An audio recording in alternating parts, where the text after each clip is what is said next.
Hey, Pirate Prepper here again. Taking a moment to speak with those of us who are a little older. I'd like to say wiser, but we're not going to go there. So, it came to me recently after a minor injury, could have been major, that certain choices we make in the defense world really need to be evaluated on a regular basis. Now, I have a number of years as a firearms instructor. I spent a number of years in law enforcement, and a lot of the choices and tools I used probably wouldn't use today. And the reasons are not what you'd expect.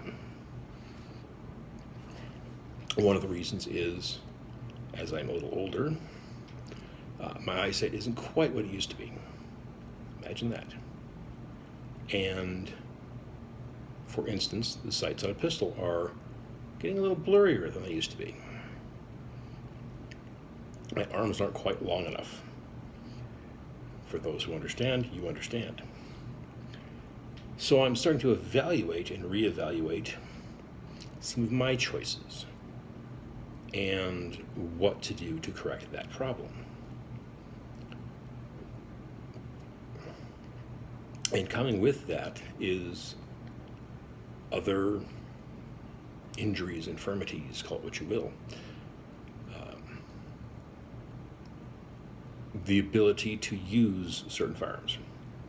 I know a family friend years ago got to a point in his life where in his 70s he could no longer handle the .45 automatic he preferred, and had carried in 2 wars and years since.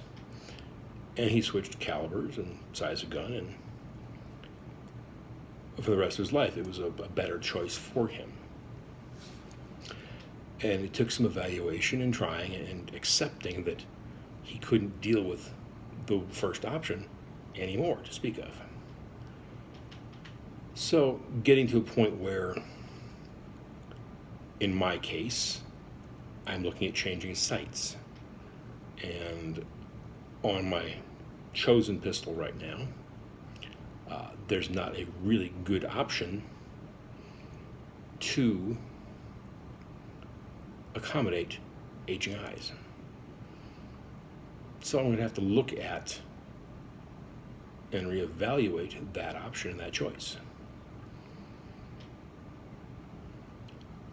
When it comes to rifles and shotguns for defense, the same thing applies. When you get to a point where, say, a shoulder impingement or rotator cuff injuries or other things start to affect the way you can handle and manipulate your firearms or even where you holster your pistol, you need to really look at those with a jaundiced eye and say, okay, this doesn't work anymore. And we can like an option and continue to like it, but it may not be practical anymore. I know for a while that I could not handle, literally, the recoil of a shotgun, even a small one, because of an injury. And it limited my choices and options. Now, that is, for the most part, over. It has been for a while. But there's always that possibility in the future. So looking at the options and what I can do going forward to accommodate injuries and problems, I have made some choices and changes. So,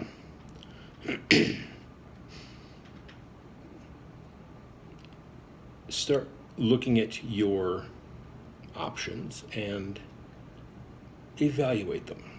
Be flexible with them. You know, when you're 50, it's a lot different than when you're 25. And 75 is different from 50. Look at what your needs really are. I know there's guys online who always carry high capacity 9mm, 3 extra magazines, and et cetera, et cetera, et cetera. It's great. What do they do for a living? Are they in the security world? Are they military? Are they police? Or are they just a guy who pushes a broom and goes to the grocery store? What do you need where you are? Go from there. How can you accommodate your age? I had a class with a very interesting older lady, and the pistol she chose was the one she could handle. It would not have been my first choice. It wouldn't have been my 100th choice. But it was what she could use at her age and her skill level. And she used it quite well. So take a moment with everything you have, not just firearms, but knives and tools, and evaluate where you are. Are you 70 and you can't garden anymore because you can't dig stuff? Well, it might be as easy as inviting the neighbor's kids over and pay them $20 to fork the garden, or have it rototilled, or have raised beds put in. There's a lot of different options. We just have to change our focus, potentially. Change the direction we go with certain things. And I use firearms because they're a prepper mainstay, and there's something most people can understand having to change because of problems. But gardening works, power tools, hand tools, your car. If you've got a lifted truck and you can no longer crawl up into it, well, there's a problem. You probably need something lower. I'm not saying join the minivan brigade, but you may have to.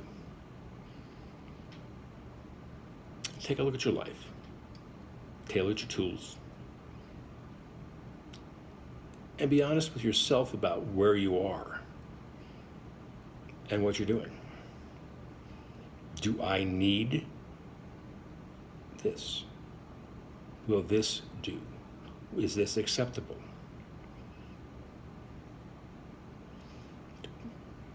A lot depends on where you are physically, not just your physical condition.